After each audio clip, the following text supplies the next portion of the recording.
The method was as straightforward as it could possibly get. It only consisted of 3 really simple steps: aim, pull the trigger, and shoot. And then you would just repeat it. And that's basically it. At least, that's how Johnny Ryder was practicing it. In the beginning, of course, he fumbled a lot. He was very awkward with his motion, clumsy with his grip, but with more practice, he became all the more confident while doing those 3 steps. Each squeeze of the handle, each stream of the white glue coming out of the gun made him all the more steadier, more confident. And by the time that Johnny Ryder was finished, he mastered those 3 simple steps: aim, pull the trigger, and shoot. But Johnny, as you may expect, wasn't actually holding a firearm. He wasn't at a shooting range. He wasn't practicing target shots with cans lined up in his backyard. In fact, he had a caulking gun, which is basically what you use to seal the baseboards, not a pistol. So instead of bullets, he was firing long glue-like streams of industrial silicone lining the edges of doors throughout the house. Just a few feet away from him, his 17-year-old girlfriend, Cassandra Bjorge, stood with a bottle of bleach in her hand. Her nose were wrinkled, her arms were extended away from her face as much as possible as she poured the bleach onto the bathroom tile. She gagged at the sharp chemical fumes, and it even burnt her nostrils.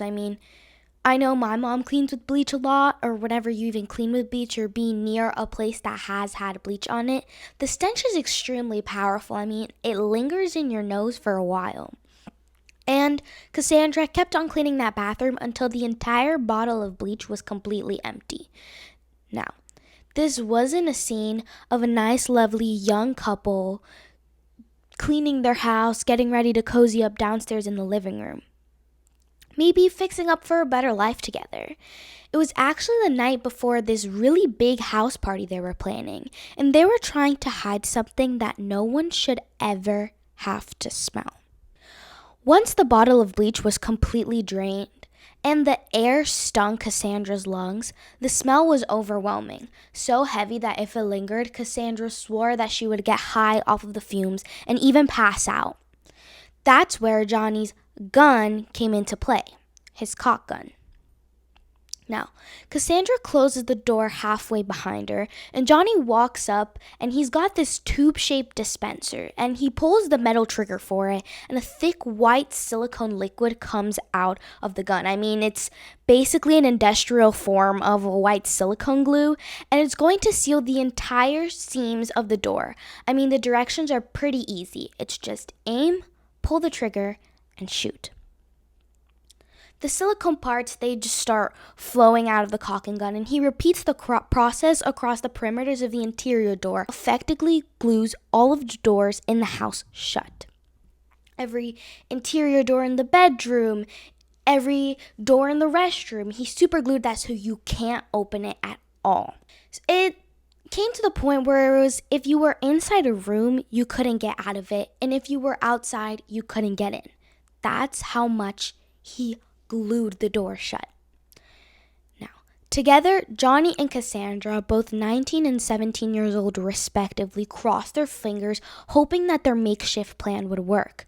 They poured bleach all over the walls and the floor, and they hoped that no one who came to their party that night would notice the stench creeping up from upstairs. The stench of 2 dead bodies. It was the spring of 2017 in a quiet suburban town in Atlanta, Georgia.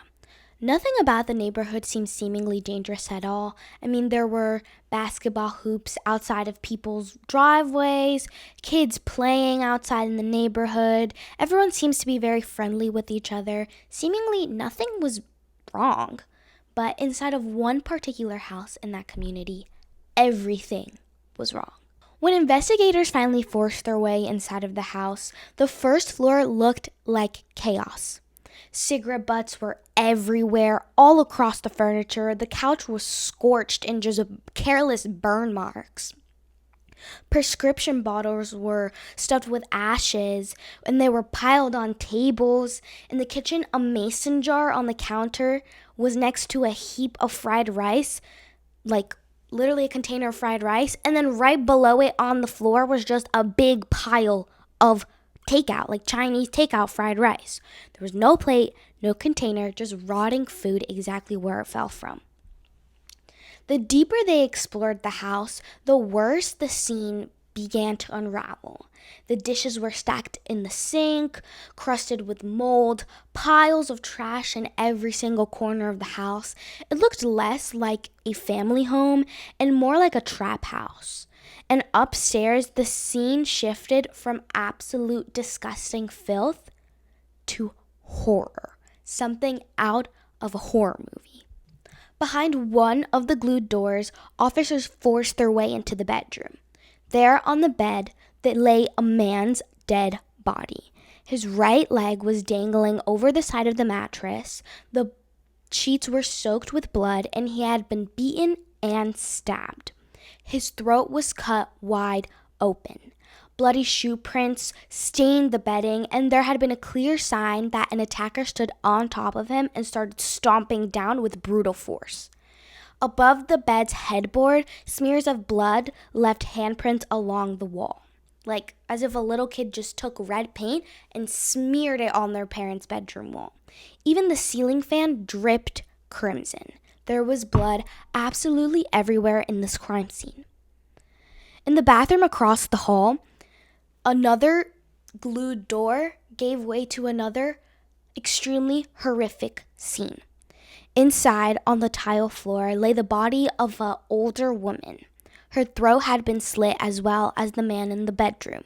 She too had been beaten to death, and next to her lifeless body lay an empty bottle of bleach.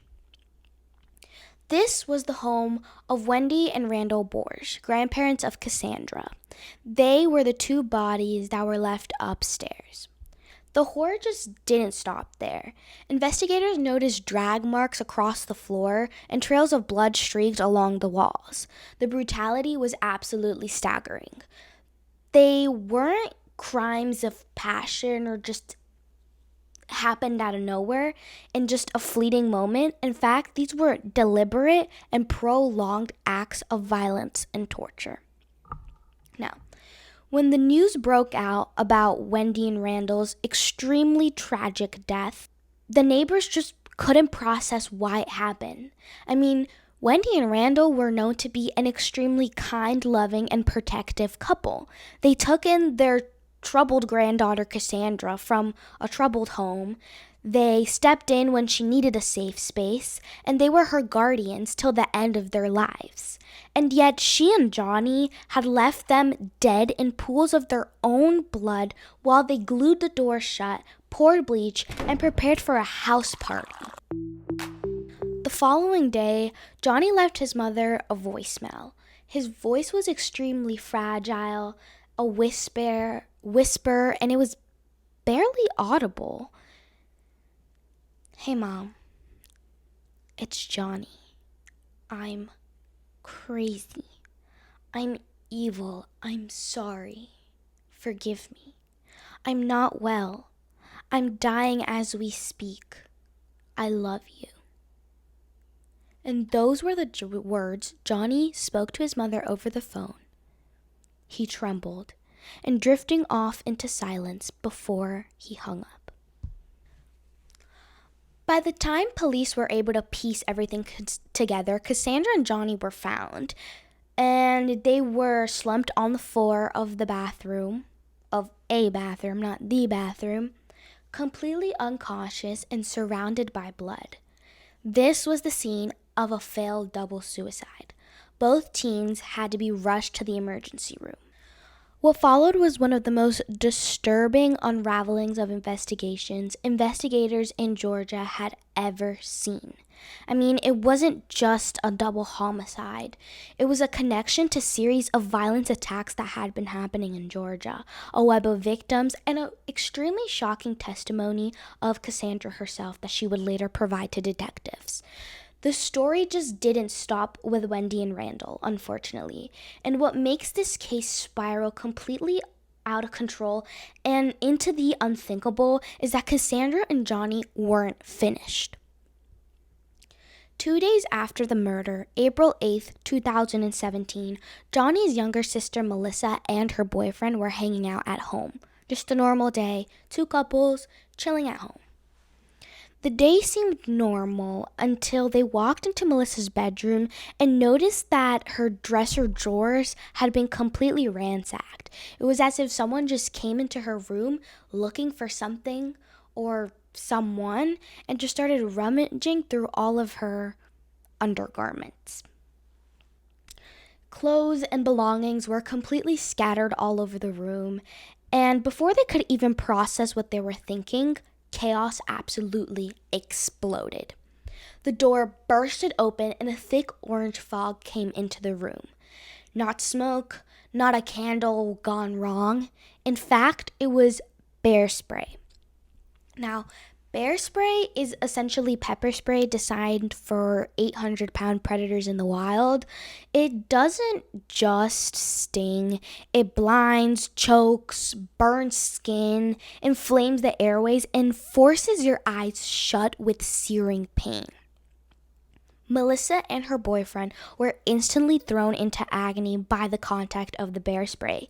Their throats were constricted, their lungs were on fire, they stumbled, gagging, eyes clumped shut, tears pouring down their faces. They couldn't handle the pain. Now, through this haze, they saw two figures charging at them. It was Cassandra and Johnny. Cassandra got a metal bat and swung it with all of her strength. That metal bat blows into Melissa's back and head. Melissa collapses onto the floor, gasping. The burn in her eye so intense she could barely see the shadow that was above her and attacking her. She kicked out blindly, just trying to protect herself. Johnny took the opportunity to lunge at Melissa's boyfriend with a knife in his hand and the fog choking all four of them. Melissa fought with everything she had, and at one point, she yanked on Cassandra's hair so hard that she managed to take a chunk out of it. I mean, just to wrestle the bat away, just to save her own life. The struggle was absolutely brutal and chaotic. 4 bodies thrashing in a chemical fog. I mean, sounds unthinkable. Melissa's boyfriend grabbed a glass bottle and swung it as hard as he could to his attacker, Johnny. Johnny barely flinched at the sight of the contact of the glass bottle to his head. He turned, blood dripping from his scalp, and snarled at Cassandra. He yelled at her, "Get the hammer, Cassandra! What are you doing? Get the hammer!" Melissa's heart was pounding, to say the least. She thought this was it. This was the end of her life. This was the end. Period. But then, by sheer chance, almost a miracle, as if it were a divine intervention, Melissa's mother walks into the room. Her eyes went completely wide at the sight. The orange haze, the bat, the bottle, the knife, her daughter crawling for her life. Melissa screamed at her, "They're trying to kill us! Mom, get help! They're trying to kill us!" The attackers bolted out of the room. Melissa was left with a deep gash in her head, which required staples, and thankfully, no further serious injuries. Her boyfriend's front tooth was shattered, however. They both were completely scarred, not just physically, but emotionally and mentally, knowing that their attackers weren't just some strangers that broke into her house. They were in fact two people they considered family. The chaos of that night led to a critical mistake. In the rush to their escape, Johnny and Cassandra didn't take their car. They actually broke into Melissa's car and fled with that one. The vehicle that they were originally supposed to leave with was registered to Randall, Cassandra's grandfather, whose body had already been lying upstairs in his own house. 2 days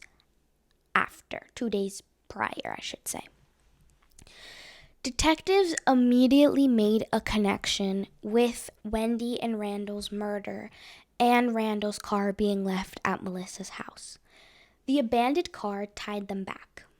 When police re-entered Wendy and Randall's house, they discovered glued doors, empty bottles of bleach, the drag marks, and the bodies. And that's when the true horror finally came to light. Meanwhile, Cassandra and Johnny were completely on the run. They drove Melissa's stolen car, their eyes still bloodshot red and swollen from the bear spray. Cassandra's skin burned with every bead of sweat, the irritant refusing to let go and gripping onto her skin. Inside of the car, in the trunk, investigators would later find gallons of milk. Now, I know you might be wondering, what the heck? Why are there gallons of milk in her trunk? Like, what was she gonna do? Like, drink it? Well, not really. Because somewhere along the line, Johnny had decided that they needed a milk shower to soothe the chemical burns from the bear spray. So actually, milk was their remedy, and they just left it. I mean, they fled with Melissa's car, not the car they were supposed to. Now, it was the kind of detail that said everything about their mindset during those days. It was half surreal and half horrifying. They were bouncing between panic and childlike improvisation, moving through violence as though it was just a chore, another chore to do that your parents told you to do, or it was just another errand to run. Their destination that night was the home of an old middle school friend of Johnny's, and his name was Jason. Jason opened the door to find Johnny shirtless. His face was red and really swollen, still raw from the bear spray. Cassandra trailed right behind him, like a little shunned out puppy. Johnny muttered something along the lines that him and his mother got in a fight and she used pepper spray on him. He then asked Jason if he could crash at his house since things weren't really stable back home. And Jason, not knowing the full extent of what happened prior to them coming to his house, agreed for them to crash. For a few hours, everything was seemingly normal, pretty quiet. Johnny and Melissa took their showers, started relaxing, trying to recover from the bear spray, and Jason was just going on with his night. Seemingly a little weird that Johnny would bring his girlfriend, but then again, he didn't ask any questions. Now, Johnny and Cassandra stayed in Jason's room, laying low. But the next morning, Jason noticed something really weird. There was a dark SUV parked right outside of his apartment complex. Jason thought, why would that car be here? That just doesn't make any sense. And it's been there for hours. It had temporary tags and it was perfectly positioned exactly in front of his unit. Not just his apartment building, but like the door of his unit. And he just found it really strange because this car had been sitting there for hours and the parking lot was pretty empty. Out of all the places it could have parked, why did it have to park right there? His gut told him that something was completely off. Moments later, his instincts were confirmed. A booming voice crackled through a really big loudspeaker, almost like a megaphone. Unit 184, Unit 184, Johnny Ryder, come outside right now. What? Jason's heart completely dropped. What was going on? He darted around and started taking his family outside of the unit. He wanted to make sure they were safe. He realized that they were in danger. Suddenly, as if it was like a swamp movie, red laser dots appeared across his arms and the walls. They were sniper scopes. The SWAT was outside of his apartment, aiming straight into his home. Johnny was freaking out. The first thing he thought of was to get his family out of the apartment. As if that wasn't what he was going to do before, now he's doing it with much more urgency. But when he turned, he found Johnny in the kitchen holding a knife, the biggest knife. Jason froze. Jason's heart dropped to his stomach, and he thought that that would be the end. Johnny looked at him with wild and desperate eyes, like he was pleading, begging for something. And then he dropped the knife. He stepped forward, Jason stepping back, but Johnny seemingly keeping up with Jason's steps. The spaces close between them, and Johnny pulls Jason into a hug. "I'm sorry. I'm so sorry. I love you." He repeated the same thing to Jason's sister before stepping back. Now, outside, officers waited. The air was extremely tense, and nobody knew how this would turn out. But Johnny and Cassandra weren't ready to surrender. Outside of Jason's apartment, the police weren't exactly 100% sure that they could safely go inside and get Johnny and Cassandra. I mean, they were considered to be armed, violent, and extremely unpredictable. They had already killed 2 people and injured 2 others, like brutally attacked and injured 2 others. Investigators tried calling out one more time, but no answer came and no one came out of the apartment.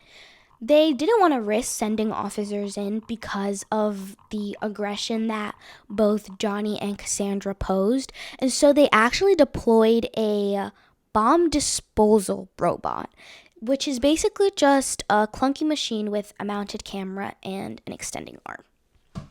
Now, the robot crept down the apartment hallway and wheeled up to the bathroom and nudged the door open. What it captured on camera was an extremely horrific scene. Johnny and Cassandra lay on the floor side by side with their wrists cut, their bodies slick with blood. They had collapsed in each other's arms in a failed double suicide. That's right.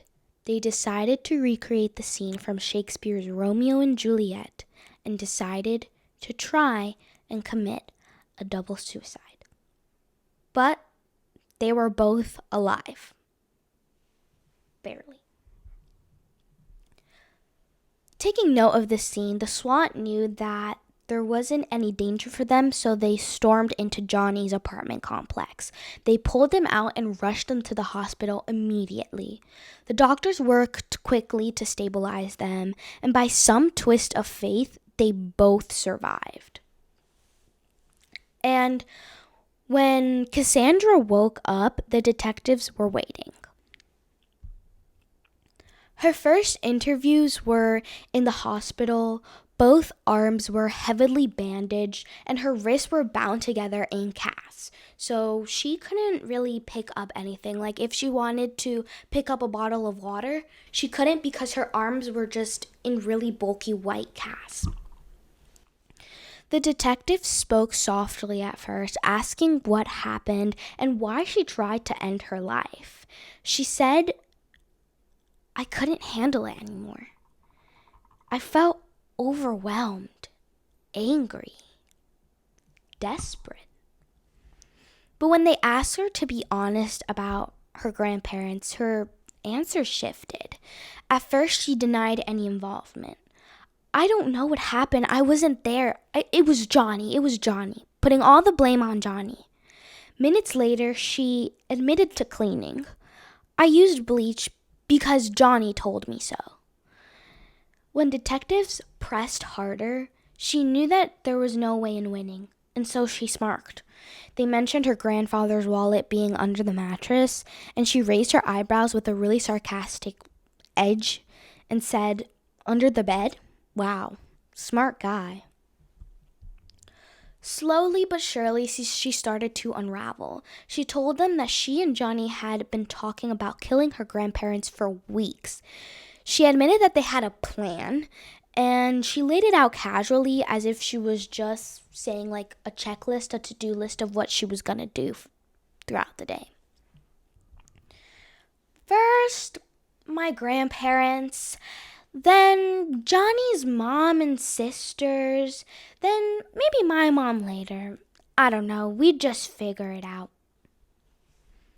Detectives asked if she felt bad, if she felt any remorse at all. She shrugged and said, "I feel horrible, you know." Moments later, she contradicted herself, saying, "I was just overwhelmed. I wanted to escape reality." Her tone throughout this entire interrogation barely changed. In later interrogations, Cassandra displayed some of the most disturbing behavior detectives have ever seen. She was placed in a small room, both arms in cast and her wrist bandaged. The detectives asked her if she was hungry, and she said yes, so they actually got her a McDonald's meal. A Big Mac, the fries, and a shake. She leaned down, scooping fries with her mouth, chewing silently, and then she lifted her cast-bound arms and then used them to claw the burger. So, you know how we hold a burger like this? Since she had cast in her arms, she just kind of lifted it up with her wrist and ate it like that.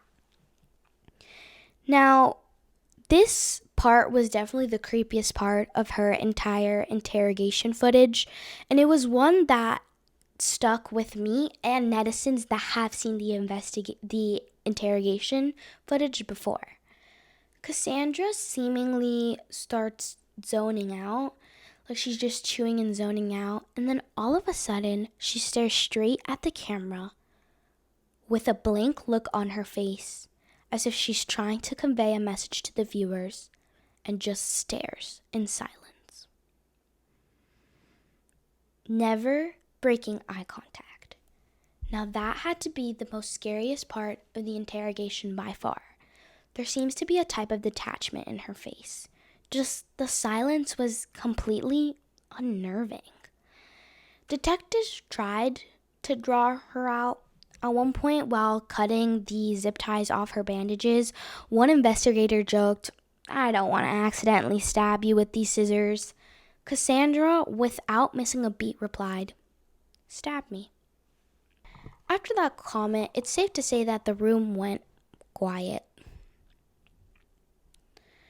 Cassandra admitted to specific details that only the killers in this situation would know. She told detectives that Johnny used a bat and knives, that he picked out the sharpest one in the kitchen, that he attacked her grandfather while she stood by. She said she hit her grandmother with a tire iron. She claimed Wendy pretended to be dead, and so she told Johnny, she's still alive. And then Johnny took that tire iron and hit her in the neck, which is a completely fatal blow. That type of attack or injury in your neck is really lethal, and the only way you could possibly survive is if you get immediate help. She described Johnny stabbing Randall in front of Wendy to force her to give up the safe combination. I mean, in history, there have always been different types of torture techniques like waterboarding or contraptions that stretch out your limbs so much that it feels like pin and needles, that it just makes you blurt out the information, or lack of sleep, where it's just a lot of like heavy metal music played 24/7 to the point where exhaustion makes you surrender information. Now, they use this type of torture with Wendy and Randall, and I would say, in my opinion, it is the worst one.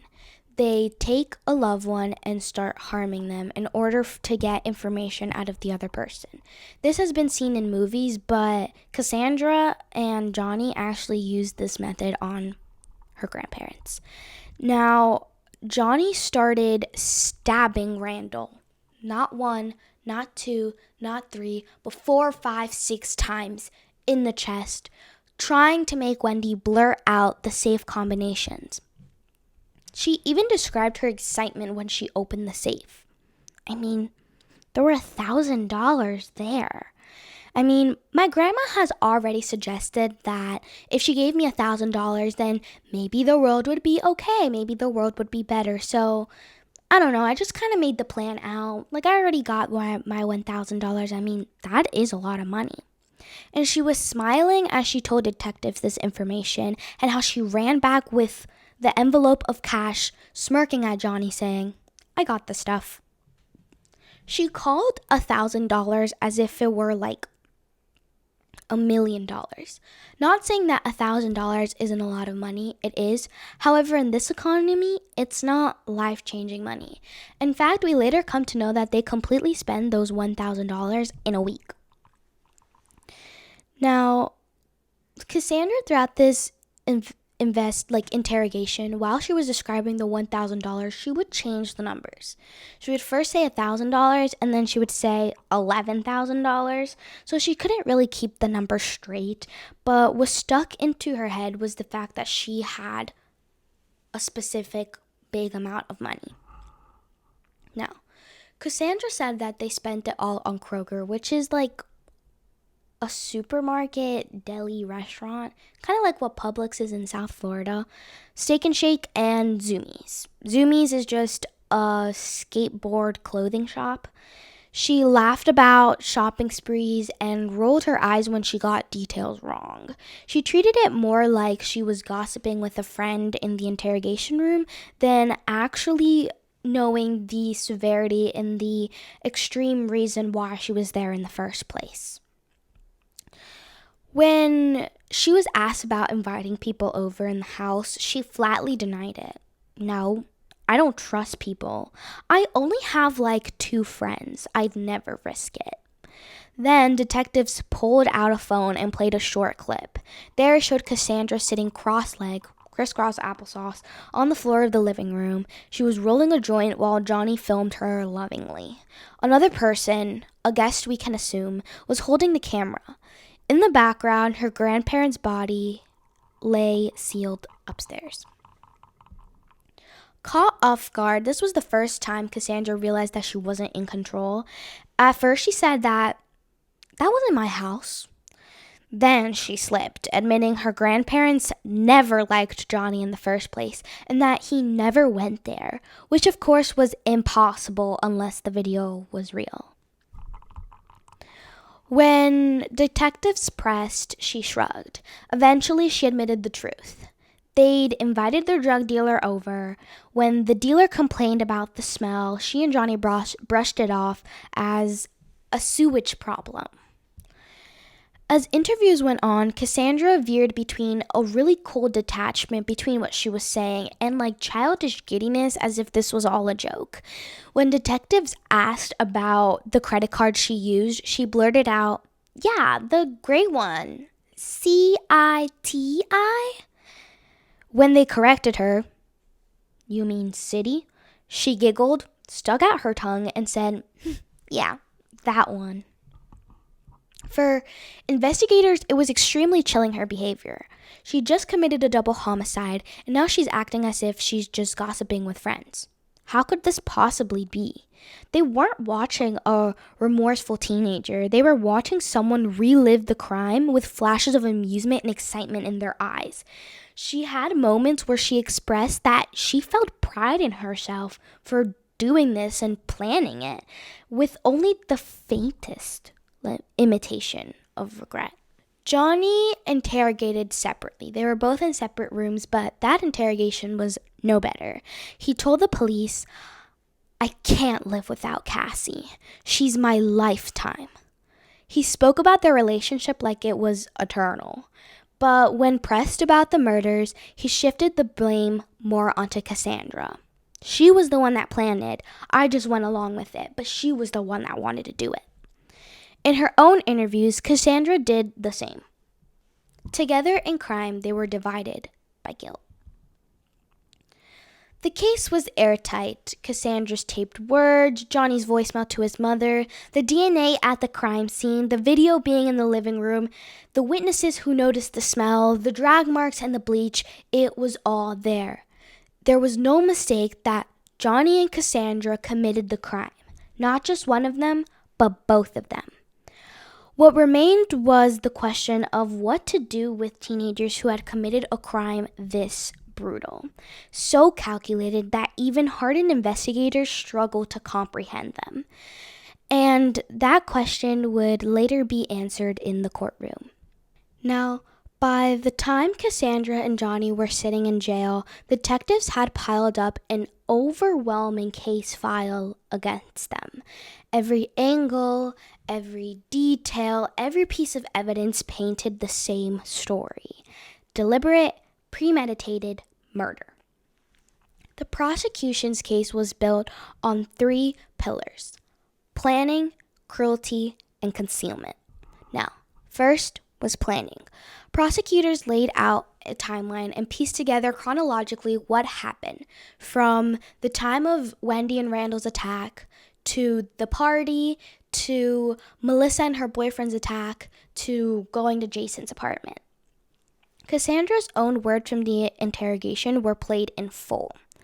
"We just decided if we killed them, nobody could stop us. Nobody could keep us apart."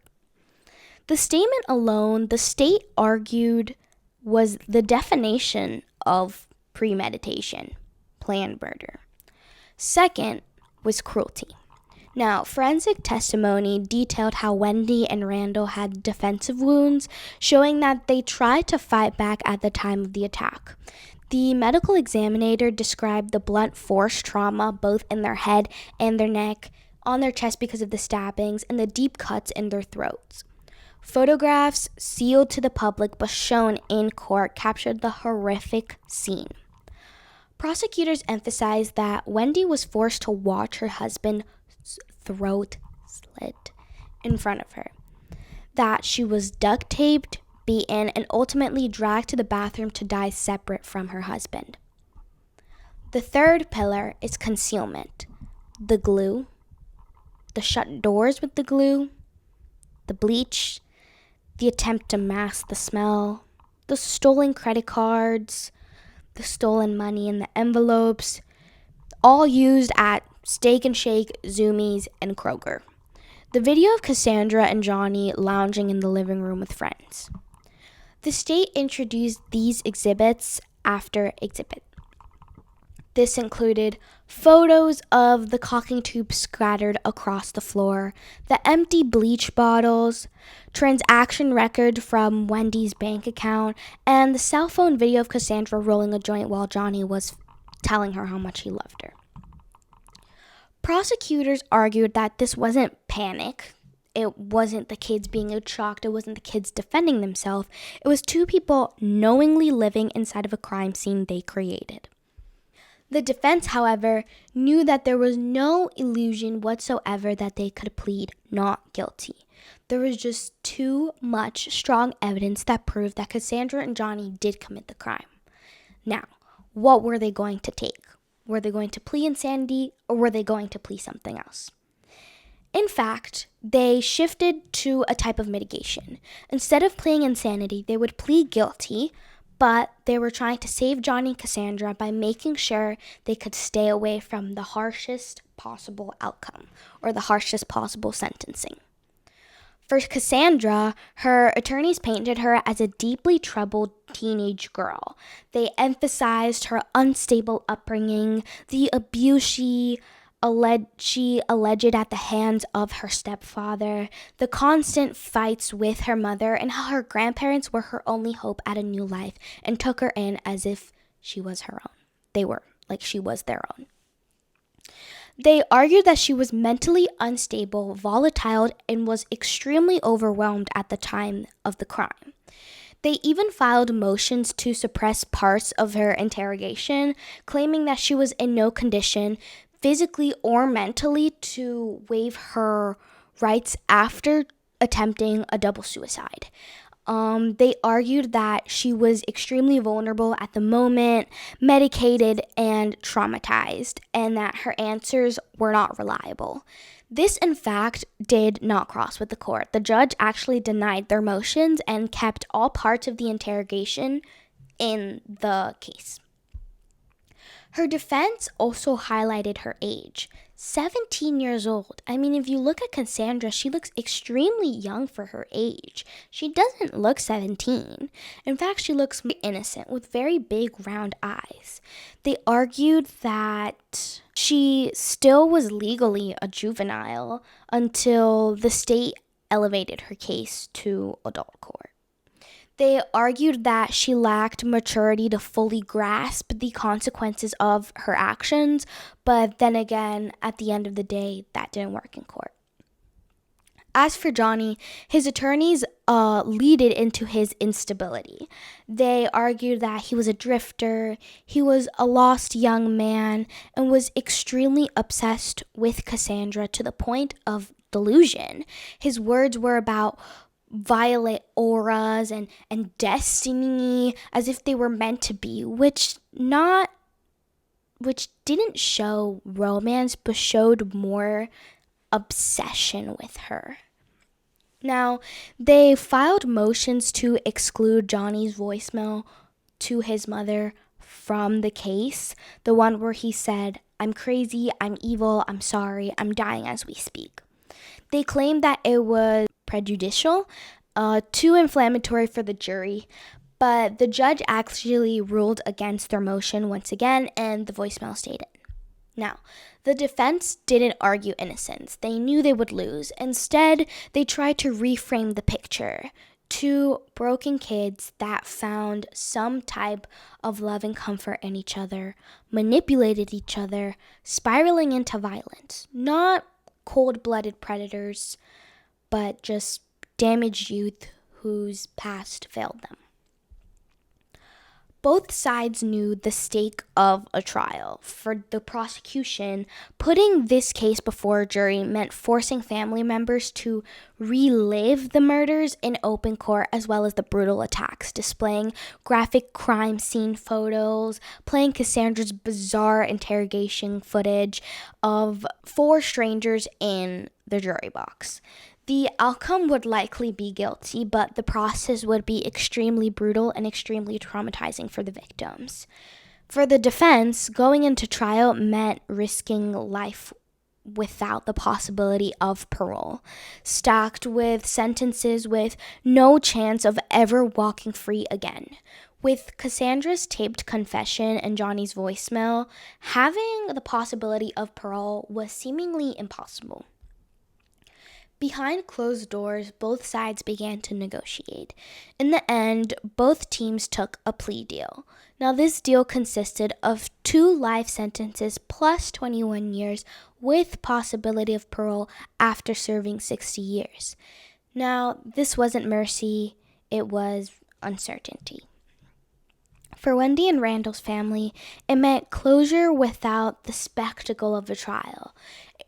There is without a doubt that this case would have gone way more viral than it did if this were to be a live broadcasted trial with no chance of appeal and no drawn out process. This has been probably the best decision they could make in order to make sure that Wendy and Randall's family wouldn't relive their mourning and that trauma that they had. After the sentencing hearing, the prosecution hammered home with the narrative one last time. They reminded the court of Cassandra's words. "We just decided if we killed them, nobody could stop us. Nobody could tear us apart." They recounted how the couple sealed the doors, poured bleach everywhere, and invited their friends over and acted as if nothing happened at all. They called it depravity, violence with a smile. The defense responded with pleas for compassion. Cassandra's attorney described her as, and I quote, "a child overwhelmed by forces she could not control," end quote, manipulated by Johnny and scarred by trauma. Johnny's attorney described him as immature, lost, delusional, obsessed. They asked the court to see them as broken humans, not monsters. Then came the victim impact statements. A relative stood and read a letter. They described Wendy and Randall as high school sweethearts who raised Cassandra when no one else would. They asked, was Randall's last sight his granddaughter's face? Was Wendy's last thought the betrayal of the child she fought so hard to protect? The courtroom went silent. Finally, the judge spoke. She detailed every step of the crime, the sealing of the doors, the bleach, the stolen money, the laughter in the living room, while the bodies were decomposing upstairs. She told Cassandra and Johnny that their actions revealed, and I quote, a complete absence of humanity or morality, end quote.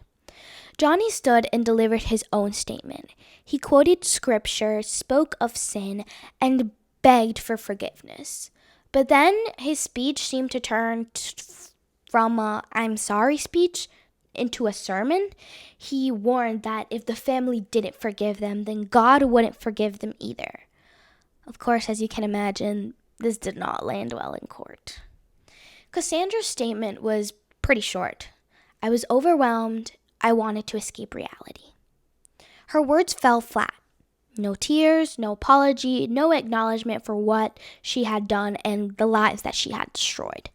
And with that, the case was closed. Two teenagers who believed their connection was so powerful that it justified bloodshed now sit in prison serving 2 life sentences plus 21 years with the possibility of parole after 60 years served. Their fantasy of being Bonnie and Clyde, Romeo and Juliet, crumbled the moment the handcuffs closed. Because loyalty ended the second the interrogations began. Johnny pointed to Cassandra, Cassandra pointed to Johnny. Crime, together in crime, but divided by guilt. The sealed doors in Wendy and Randall's home weren't just about hiding the smell of death. They were a metaphor for the entire case. I mean, the denial, the obsession, a desperate attempt to wall off reality, to seal the real world from what they wanted to live. Love is, at the end of the day, not possession, not obsession, not destruction. Real love protects, real love holds accountable. And that's what Wendy and Randall gave Cassandra until their final breaths. Now, thank you so much for joining me in this episode of Young and Guilty. I'm your host, Sarah, and that was the case of Cassandra Bjorge and Johnny Ryder, a love story not of star-crossed lovers, but of 2 teenagers who mistook obsession for love and left devastation in their wake to whomever disagreed with them. I hope you found this episode thought-provoking. Let me know your comments down below what you think. Maybe your opinions on the trial, your opinions on how this was prosecuted, maybe your opinions on Johnny and Cassandra. Make sure to like and subscribe, and I'll see you in the next episode. Be safe.